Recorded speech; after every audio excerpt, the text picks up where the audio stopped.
Police were called within 15 minutes, but they didn't arrive for nearly an hour. It took them another 2 hours before they bothered to seal off Madeleine's bedroom. British investigators later called it the worst preserved crime scene they'd ever encountered. Roadblocks and checks weren't put on Portugal's borders for a full 12 hours. And within days, hundreds of guests, potential witnesses and suspects had checked out and left without ever having been interviewed. Now, I can't defend what the police did or didn't do. I don't know it. I didn't work with them. I have no association with them.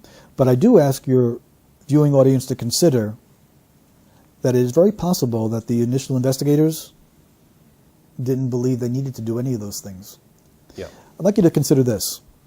I know exactly where that table was, and then he stumbles over to exactly where the table was. Why would he give such an unnecessary detail? Why would we care where the table was located? In resisting interrogations, Navy SEALs use a tactic. If an enemy takes a Navy SEAL, the Navy SEAL is taught to resist the interrogation by giving enough truthful details of something irrelevant to satisfy the interrogators. And so a Navy SEAL is captured, and he talks about how he dives and cleans the ship.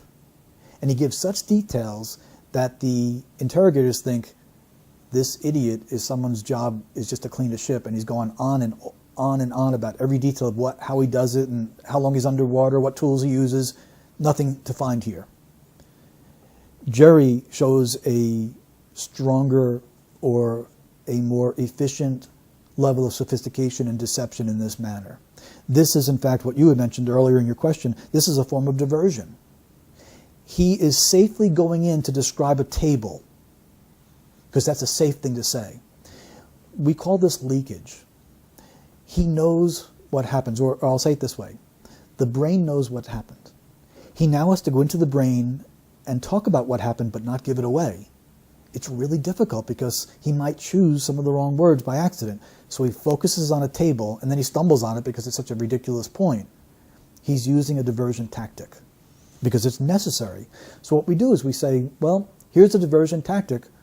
Why would the dad of a missing little girl need to make such effort to divert attention away from what happened? The night seemed so long. Every second was excruciating, and it was dark, and he just wanted to be light and everybody searching, and Madeleine found. Okay, this particular statement itself is very concerning. First of all, we'd ask the question, for whom was this night so long and so excruciating for? For Kate. Or if we want to listen to her words, it was not even for Kate, it was for you. Listen to what she says. Believe what she says. The night seemed so long, every second was excruciating, and it was dark, and you just want there to be light. Not she, not her as a mother. But by the way, was it excruciating for Madeleine to be taken? She shows concern for you or herself and nothing for the child. A parental instinct is so powerful that we've used it in judicial courts since time out of mind. Going back to the Solomonic courts of your Bible lessons, where two women gave birth to children, and one woman rolled over and suffocated the child. And they each claimed custody of the living child. Neither wanted custody of the dead child. And it went all the way to Solomon's court, and people who know the story said Solomon said, bring me a sword, cut the living child in half, and give them each half their baby. Solomon had no intention of committing murder. What Solomon had done was repeated both women's arguments. The woman who actually gave birth to the child said, let her, the liar, have the child. Let my child live. And everyone was able to see that's really the mother. He was exploiting maternal instinct. Prior to that, he simply repeated their arguments. And if we listen very carefully, especially as it comes out in Hebrew, it's very simple. This mother says, the dead child is hers, the living child is mine. She mentioned the dead child first. That's what people do. They mention their own first. But this mother says, no, the living child is mine, the dead child is hers. She mentioned the living child first because that's her child. When no one understood that, when no one was listening to the order of which someone spoke, then Solomon called for the sword and said, cut the baby in half and give them each half, without any intention of murder. The maternal instinct came forward, everyone knew. They would have known before the sword was taken if they just listened to each mother. So I ask you to listen to this mother, and listen to her carefully. The night seemed so long. For whom? Every second was excruciating. For whom? It was dark, and you just want there to be light. Okay, let's find out what you want. Let's look at the order. You want there to be light, you want everybody searching, and you want Madeline found. Her priority is light for you, everybody searching, and Madeline found. Madeline is the last thing in her priority. As a matter of fact, this statement shows that someone was living in excruciating pain, someone was living in excruciating length of time, impatience. But here is where we expect her to show what Madeline is going through. Where is her teddy bear? Where is her favorite blanket? Where is her favorite toy? Not a single word of concern. Now, why would she give last in her priority Madeline being found? I ask your audience to consider, she doesn't want Madeline found. Any parent, innocent parent, would want that first and foremost. She instead turns to lights, and that would be more further insight psychologically into their own thinking. But her order tells us that the last in her priority is having Madeline found. We also see that the emotion that's used is narrative, but it's also focused towards her. However, in the pronoun you, even that she doesn't take ownership of. I think it was an excruciating night, and I think that her concern for herself is genuine because this is what I'm building towards. Mm-hmm. There's no concern for Madeline by a biological mother and by a biological father because Madeline is dead. Madeline is beyond concern. Madeline is beyond help. There's no more fretting or worrying for Madeline, and that's what's in this statement. Mm-hmm. Is Madeline crying? Does she have her favorite teddy bear? Is she getting her meds? Is she calling out for me, the mother? Is Madeline in excruciating pain? What must Madeline be experiencing in the hands of strangers? These are all things that were not in their language. Yeah. And this is consistent. This is not just one interview. These people have always been focused upon themselves. They have always given indication that Madeline will not be found alive, if found at all, and that Madeline being found is not something they want to happen. Mm-hmm. Their concern is always for themselves because Madeline doesn't need concern any longer. The past tense reference is one thing that indicates death, but this is the most powerful part of the analysis, is that they're telling us Madeline is dead. Now I know that people wondered if there was a kidnapping, if they were sold into sex rings, child sex rings, and these things do exist. That's not what's in the parents' language. So I can only say what's in that language. And I'm letting them guide me. I'm letting them dictate to me my opinion by the words that they're choosing. Mm-hmm. And they're actually going to give us more detail. Mm-hmm. Richard, they're going to confess. You think so? Oh, you mean in the subtext of the interview? You don't mean literally, do you? They're in this statement, we're going to see what we call a statement analysis confession. They actually admit it to us what happened. Did you kill your daughter? No, that's an emphatic no. I mean, the ludicrous thing is what's been purported from Portugal is that Madeline died in the apartment by an accident and we hid her body. Well, when did she have the accident and died? Because the only time she was left unattended was when we were at dinner. So if she died then, how could we have disposed or hidden her body, when there was an immediate threat? It's just nonsense. So, and if she died when we were in the apartment or fell and did something, why would we cover that up? And this is what we call the embedded confession. This is where a guilty party will put together in their own language what happened. And we need to listen and believe them. We also have the principle of them asking questions. This is very important. They're asking questions to find out how their answers will be responded to. Will it be ridicule? Would it be acceptance? Will it sound sane? Will it help get them off the hook? Listen very carefully to what they say. It's a yes or no question. Did you kill your daughter? No is a good answer. And what I teach investigators to do is when someone is asked a yes or no question is to count on their fingers the number of words following the word no. No. That's an emphatic no. And on and obviously it goes into the point where it goes beyond your 10 fingers.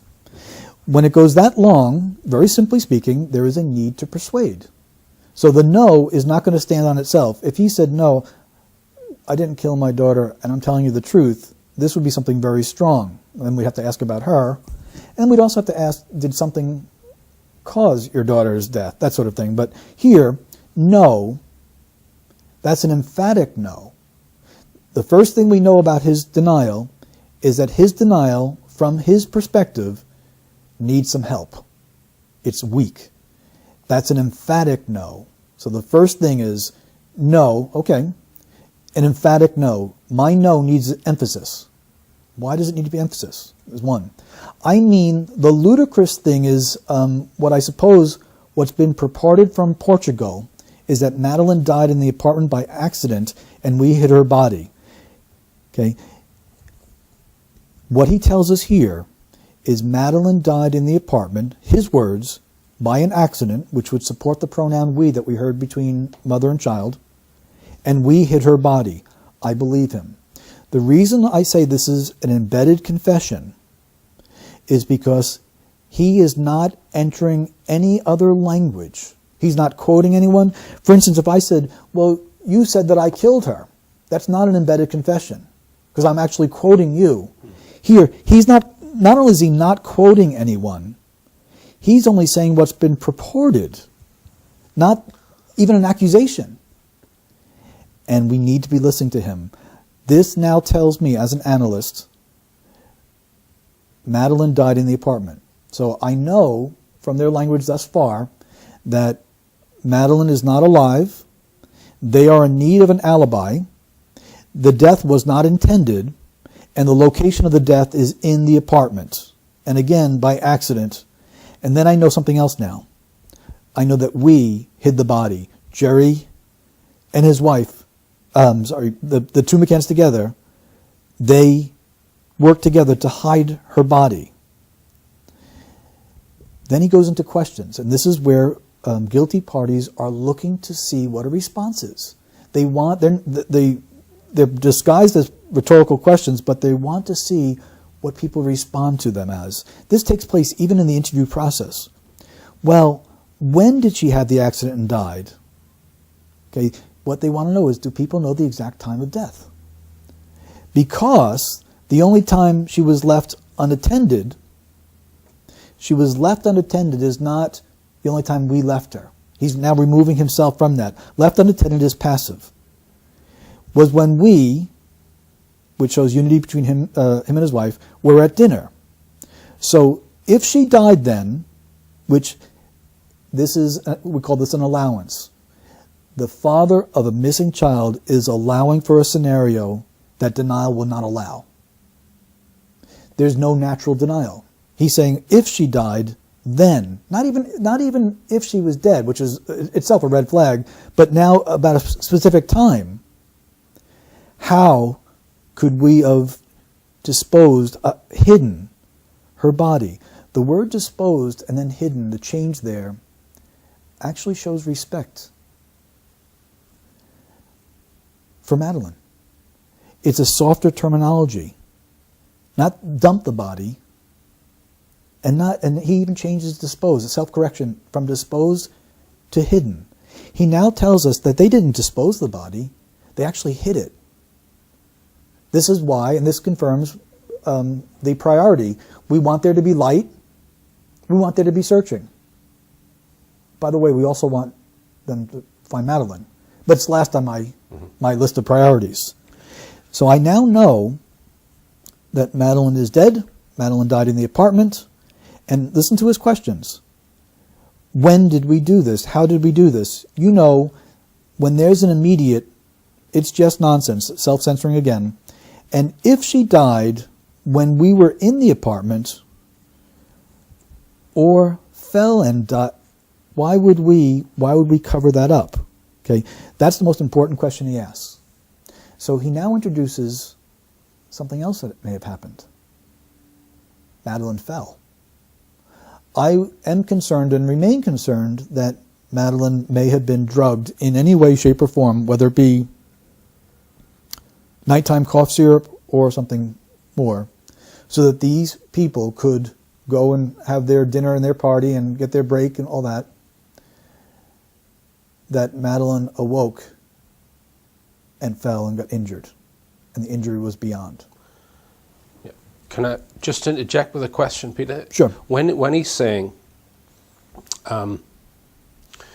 he's alluding to the fact that he doesn't think they would have had time on that particular evening to deal with the body. Could that suggest that there's been pre-planning and the meal was orchestrated to allow for a window for their phantom abductor? And he's confident that he can show the audience that there's not enough time for them to have done that. So in other words, it's possibly happened on a previous time. Yes, it is possible. And the focus on time, which he doubles up on, opens that door up now for us. Right. We have to consider it. Intention, it hasn't changed. In other words, that this death was not intended is not changed by this. But the fact that they do, or he does, in his language, focus so much on time, we must now be open to the possibility that he has a confidence about this time frame because it happened at a different time frame. So the answer is yes. Okay. What he's doing is he's affirming every other point of analysis. So when I said earlier that we look at little point here, little point there, he's now summed it up for us. The reason why this father does not show any concern about what Madeleine is going through is because Madeleine is beyond experiencing anything that he would need to be concerned about. Mm-hmm. They hid her body. Right. That's what they did, according to his language. But I don't think we should dismiss quickly that he introduced falling. Mm-hmm. She was very tired, Kate said. Mm-hmm. They had left her for their own. And so he asked the question, why would we cover this up? Mm-hmm. And the answer is quite simple. We have professional people who have 2 other children, an unintentional death. You're going to lose custody of the children. Another motive might be if there had been signs of abuse. Yes. That would come up in a, with the hospital. In the inquiry, sure. Yeah. He, as a medical professional, in any way, they are very likely to have knowledge of child abuse because it's just part of that profession where they deal with that. Now, we have some indications there that would need much further exploration for possible sexual abuse. And there is a risk of the consequences for an unintended death, that's number 1. Risk of losing the other children, number 2. And then, as you point out, when Child Protective Services sends in a professional to investigate, every case is explored for sexual abuse, whether there's allegations or not. All indicators of all possible abuses are explored for. Neglect, physical abuse, emotional abuse, sexual abuse are going to be explored for in every case. Because we have some linguistic indicators, which could be them as parents, it could be them as abusers, it could be him as an abuser, it could be her failure to protect. We have to explore for it. Right. The consequences could go on more than just losing custody of the twins. Mm-hmm. It could be loss of freedom. Yeah.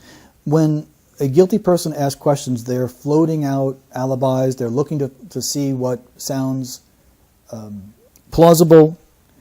And in his question, he says, well, when did she have the accident, not a accident, the accident, and died?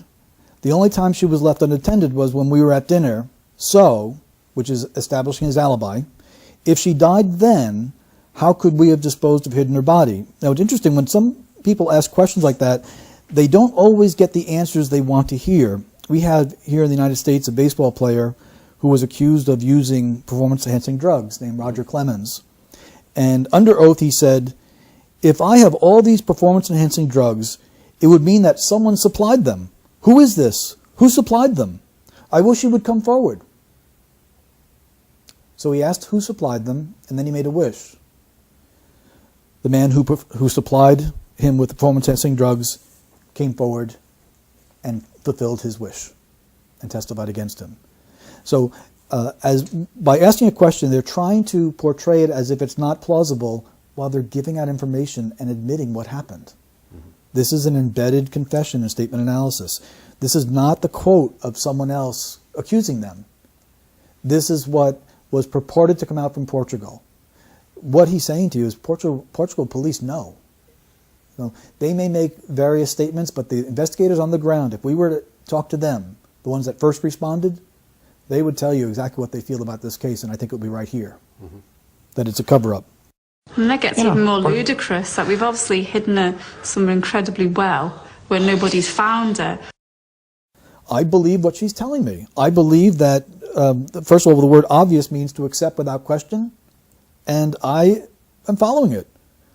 That it's obvious to, and this is a concern of hers, that people recognize they've hidden her somewhere incredibly well where nobody's found her.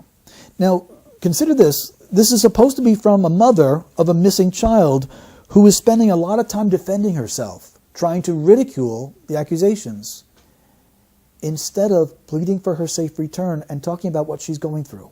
Mm-hmm. Again, there is no concern for what Madeleine is going through by biological parents, close relatives, the closest relatives.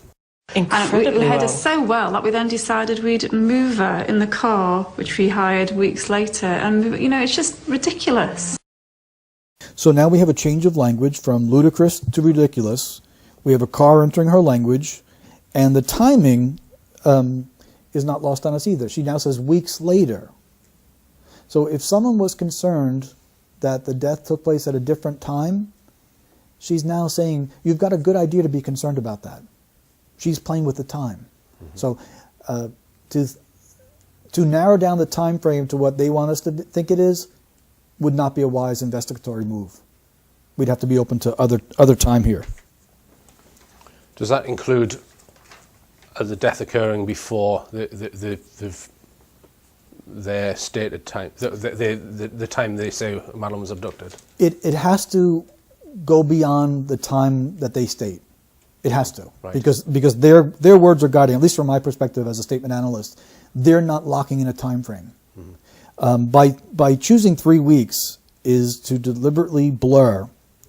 It's kind of a joke, but it's a statistical point, is that when someone is going to choose a number and they need to lie about it, they often will cling to number 3. Mm-hmm. 2 sounds too small, 4 sounds too big, and it's one of those statistical patterns. They did hire a car after they'd reported her missing, a few weeks after. Mm-hmm. So that's what she's referring to there, and there was evidence found in the car.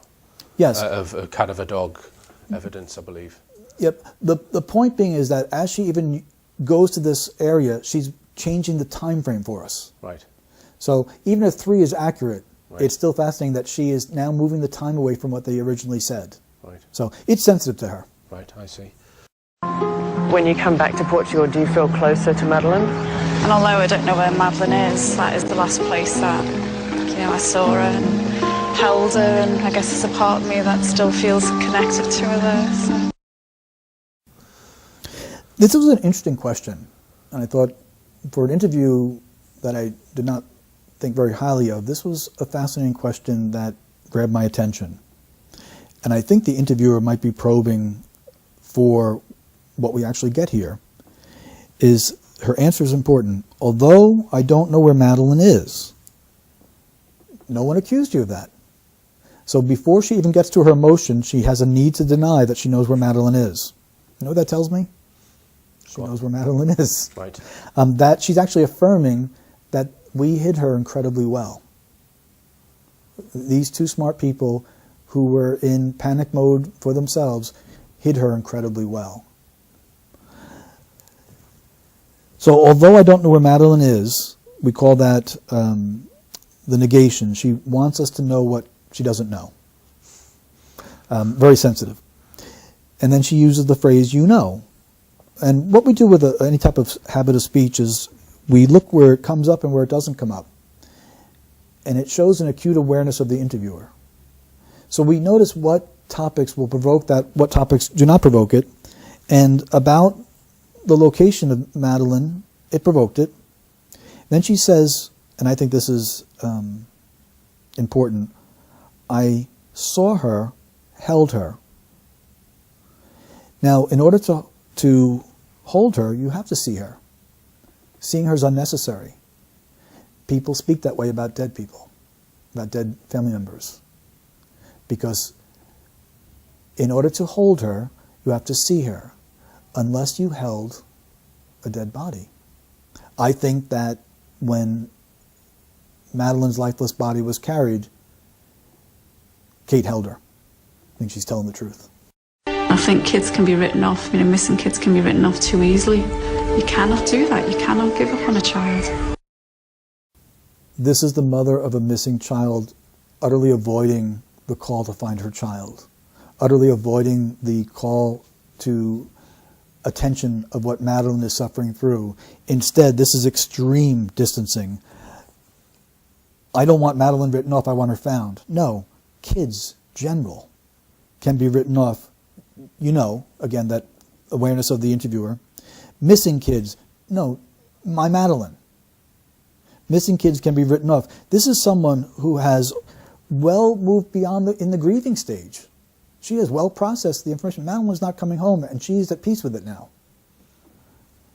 This is a distancing language of kids, child. The use of the word child there again is something that, we don't say kid abuser, kid molester. We say child abuse, child molester. This use of the word child, although it's not conclusory by itself, with the other indicators, causes me to be concerned that Madeline was a victim of child abuse inside that home. I don't know for certain. There are certain things that I do and can say that with a strong conclusion. That's an element that must be explored. Right. Just as an aside, Peter, are you aware of what we call the Gasper statements? This was statements that a family or a couple made against the McCann's not long after it happened. Are you aware of that? No. Okay. Oh, perhaps I can show you that at some point. But they had been on holiday with the McCann's about a year earlier, or at a previous time. They were sat around the dinner table, and the wife was in between Jerry and Jerry's friend, and Jerry was discussing with David Payne. He said something like, he actually said, it was David Payne said, would Madeline do this? And he put his finger in his mouth and moved it in and out while circling his nipple. Okay. Yeah. David Payne said, and Jerry didn't seem fazed by that question. Yeah. So after this couple found out, we're more fazed by the question. My own reaction to that. Yeah, yeah. So after this couple found out that that this case was going on, they went to Leicestershire Police and reported this. In fact, they wouldn't allow their child to be bathed by either Jerry or David Payne after they heard this, because that was another thing that they've spent time bathing each other's children. Okay, which I don't know if that's normal. I don't think it is. But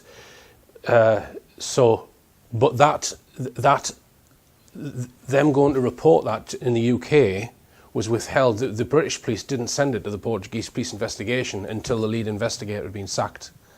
So that only surfaced, and the Portuguese new investigation team ignored it because we think there's a political decision being made to pull the investigation. Mm-hmm. But yeah, just to point that there's other statement evidence that Jerry might be involved in abuse, even though you've not even seen that. Right.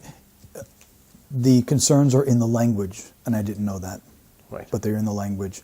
They rely upon an infant's natural sucking mechanism of survival. Right. That's one of the methods of sexual exploitation of a child. So right. that motion that he made. Right. That would certainly fit into the language then. Kids are survivors. Jerry says kids are survivors. He doesn't tell us Madeleine's a survivor. He follows the same vein. What they're doing is psychologically they're gone. They're distancing themselves from Madeleine. But she doesn't exist. And in the statement, and this is why it's so important to consider, it's not just that they show no concern about Madeleine. We have to enter into their language. We have to go into their world. The reason they're not concerned about Madeleine is because she's beyond concern. She doesn't exist any longer. So it's natural for them to talk about kids being survivors and kids doing this, or you feeling that, or you feeling this, because they've already processed it. It's gone. You know, Madeleine means tower of strength. Wherever she is, whoever she's been with, whatever's happened, we will get her through it. Okay, my transcript says, Madeleine means tower of strength. Wherever she was, whoever she's been with, whatever's happened, we will get her through it. Several things. She doesn't tell us that Madeleine is a tower of strength. She doesn't say that she has any strength. She doesn't show any detailed concern for Madeleine. And she says, we will get her through it, which is a form of passivity. After saying Madeleine, the name means strength, but we will get her through it. There's a disconnect there in language, which is more narrative storytelling, almost poetic. We'd find that on a card of someone well after death. You will not rest until you find your daughter, until you wrap your arms around her. Why do they say such things? As a journalist, why feed information to a subject that way? Makes no sense. I don't believe any parent could, and I don't believe we could ever reach a point where we just think, oh, well, we've done everything now. Whilst the situation remains as it is, Madeleine's out there and she needs us to find her. You'll keep looking forever. We will. This is, again, another indication that the processing of information has been complete. She tells us what she doesn't believe, tells us what doesn't happen. I don't believe any parent could, and I don't believe we ever could, reach a point, and this is her language, I believe her, we just think, oh, well, we've done everything now. I think that we've hidden her incredibly well. We've done everything now. Her death wasn't intended. We've moved on. So while Madeleine's plight, while Madeleine's pain, while Madeleine's suffering is there, no, while the situation remains. It's a situation. Madeleine is no longer part of the picture. There's a situation, and those in situation involved in it are she and her husband. For them, it's a situation. It is not a trauma. This is very soft language. The situation remains. Not Madeleine's not been found. And Madeleine's out there. Do you notice that she avoids saying anything about the person that has her or the people that have her? So not only do we not have any connection, but even if they had been guided by law enforcement, they would be speaking to the kidnappers. They would be seeking to provoke empathy or some reason to bring her back. No, she's just out there in the passive voice. That again is another indication they're not concerned. Madeleine's beyond the need of their concern. What's the last thing she says? She needs us to find her.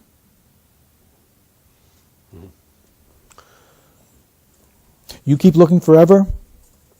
Okay? And I can't help but wonder if the interviewer thought they're going to be like what we call the O.J. Simpson searching for the real killer. O.J. said he was going to search for the rest of his life for the real killer. He had no confidence it was going to happen any time before that. Right. Instead of saying we're going to search until she's found, it's just going to be, we'll keep looking, forever. Yeah. You mention baby Ayla here, Peter, in relation to this. Baby Ayla, A-Y-L-A. Yes. Have you mentioned that? Baby Ayla, not in an interview here, but in the analysis. Right. Okay. Do you want to mention that now? Sure. Baby Ayla was in Waterville, Maine, and she was reported kidnapping by her father. And the father was not cooperating with police, and the family was the mother, because they're not married, was trying to get the father to speak. And she finally told media that the father is not cooperating with police. This got a response from him. Liars are always concerned about their reputation. He said, contrary to rumors floating around out there, I have been cooperating with police. And so with the phrase, rumors floating around out there, is a strong indication that baby's in water. And that's where the searching went on. He had was asked, how did you do on your polygraph? He had been accused of low-level drug dealing, child abuse, other things. He answered, I smoked it. I smoked it. So we give ourselves away by the words that we choose. And there is like almost like a junior high school student talking about a test. I smoked my math test. It's a missing child. He referenced her in the past tense. He never showed concern at any given time for anything that the child may have been experiencing. All his concern was about himself. This is the same of the McCann's. It's very similar.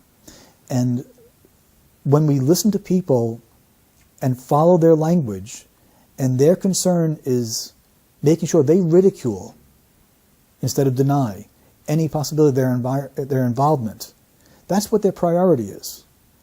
But we went through this interview, and not once did I hear a single word of human empathy expressed from Madeline. Not once. Madeline is the victim. And if the deception was to be believed, someone had Madeline. And was she wearing a warm coat on a cool night? Anything, even the slightest bit of concern, none of that is in their radar because it's not in their hearts. It's not in their minds. It's not in their minds because they know that Madeline is beyond all help. What I concluded from just this interview itself is that Madeline is dead. The death was not intentional, that they have disposed of her remains in a hidden manner of which they feel confident will not be found. The cause of death was likely not intended and may have included both causing her to be very sleepy and a fall. They have feared being accused, their concerns about themselves, and that the time frame that they've given must be questioned. Those are things that I conclude strongly. Now, underneath that is the possibility of sexual abuse being part of this equation is strong. And it would have to be explored, yes. Right. Okay. It would have to be explored. Okay, thanks for that, Peter. Now, I did send you some additional transcripts, but obviously there's a vast amount of work to go through them all, and you've done a fantastic job in analysing this one. But clearly, if we were to go through the vast amount of testimony that they've given, you think the same things would likely come up again and again? I do. I believe that even the things that I have looked at all confirm the analysis. What makes this so strong is that this includes an embedded confession. They actually confessed to what they did. Mm-hmm. And I think we should not discount the word fall, that no one asked them if she fell. It was no part of the interview. He introduced that word. It's very important. Okay. All right. Is there anything else you want to add about the McCann case before I just ask you a few closing questions, Peter? Yeah, I think I okay. Well, thanks very much for that. So yeah, in my email to you, I mentioned other subjects, non-criminal subjects. Have you ever considered non-criminal subjects? Because there are a lot of purported conspiracies or cover-ups out there that might not necessarily be criminal, where people could leak out information about through statement analysis. So have you ever considered that? Is it? I mean, professionally or about this case? No. Well, in particular, I mean, I mentioned here NASA, which is obviously an organization in America which went to the moon allegedly and have done lots of alleged things which a lot of people question. Mm-hmm. Something like that, would you consider? Sure. Or do you think it might damage, your reputation in terms of criminal investigations? No. As a matter of fact, I work for businesses in doing employment analysis. Mm-hmm. And so if someone applies for a job and the United States government limits the questions that you're allowed to ask. So what I do for companies is it's legally sound, I will say to a potential hire, please tell me about yourself. And if someone is a thief, they're going to tell me through the lens of statement analysis. So in terms of any other topic out there, if they're statements, we can analyze them. If they're official government releases, we can analyze it because there's a writer or writers behind that. Sometimes we have statements from defense attorneys. Defense attorneys will reveal what they believe about their client's guilt or innocence. Right. I analyzed, for example, Franklin Delano Roosevelt's statement about the December 7th attack at Pearl Harbor by the Japanese Navy. Okay? And he is deceptive about it being a surprise. Right. He wasn't truthful. Really? Yeah. So it matters, the longer that someone's in analysis, it matters not what the narrative is. The truth is the truth. So if it sounds absurd, I can't change that. I am just a scientist of that sense of words.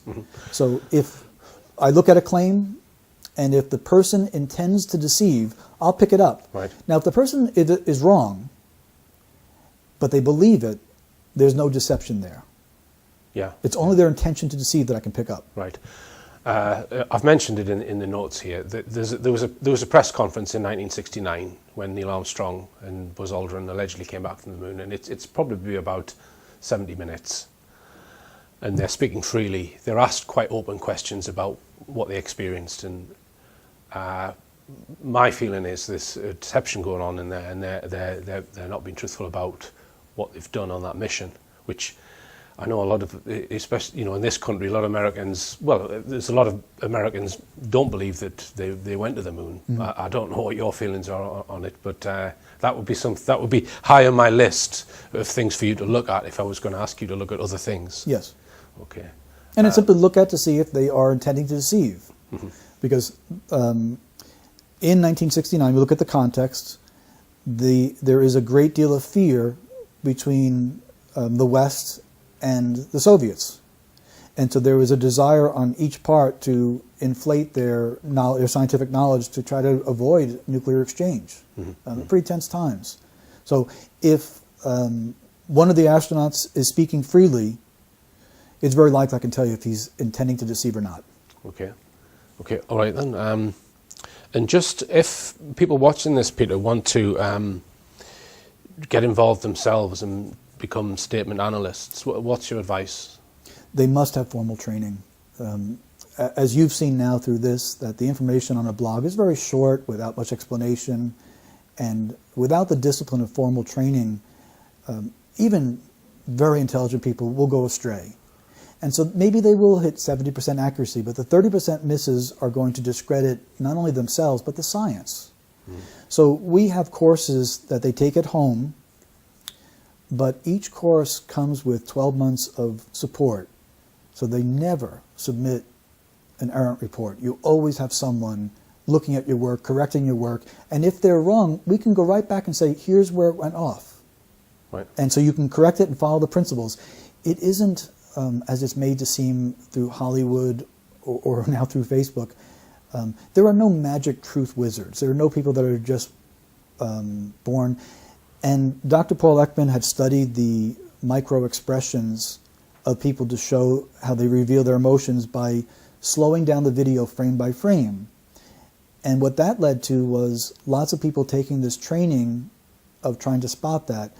It doesn't translate into any success in investigations. If you ask me, as a matter of public record, Peter, your conclusion that the McCann's are showing guilty knowledge in the death of Madeleine, how sure are you of that?